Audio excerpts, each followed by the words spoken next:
আল্লাহ যাকে মাফ করতে চাইবেন তাকে একটা পর্দার আড়ালে নিয়ে যাবেন, জিজ্ঞেস করুন, এই বান্দা এইসব কাজ করছো? এখন আল্লাহ জিজ্ঞেস করতেছেন, সে তো ভয়তে অস্থির হয়ে যাবে, কেঁদে পাগল হয়ে যাবে, আল্লাহ করিবেন আবার মাফ করে দাও।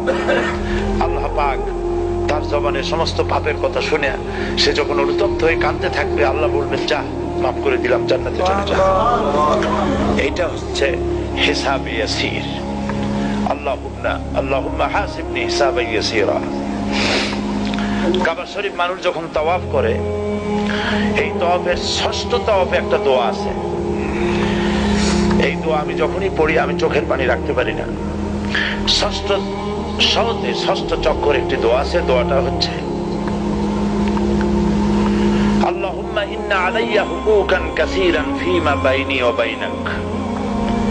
আয় আমার রব, তোমার সাথে আর আমার সাথে অনেক দেনা পাওনা আছে, আর তোমার বান্দাদের সাথেও আমার অনেক দেনা পাওনা আছে।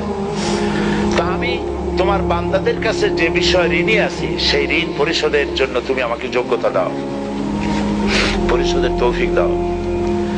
আর আমার কাছে তোমার দেনা আছে, তা আমার কাছে তোমার যে দেনা আছে সব দেনা তুমি শোধ করে দিয়েছো। আমার চোখ দিয়েছো, মুখ দিয়েছো, কান দিয়েছো, স্বাস্থ্য দিয়েছো, বউ দিয়েছো, বাচ্চা দিয়েছো, টাকা দিয়েছো। আমার কাছে সৃষ্টি করে তোমার যা দেনা ছিল তুমি সব তো শোধ করে দিয়েছো, কিন্তু তোমার দেনা তো আমি কিছুই শোধ করতে পারিনি। তোমার দেনা আমার শোধ করার একটা পথ আছে মাবুদ, সেই পথটা হলো তুমি আমার মাফ করে দাও।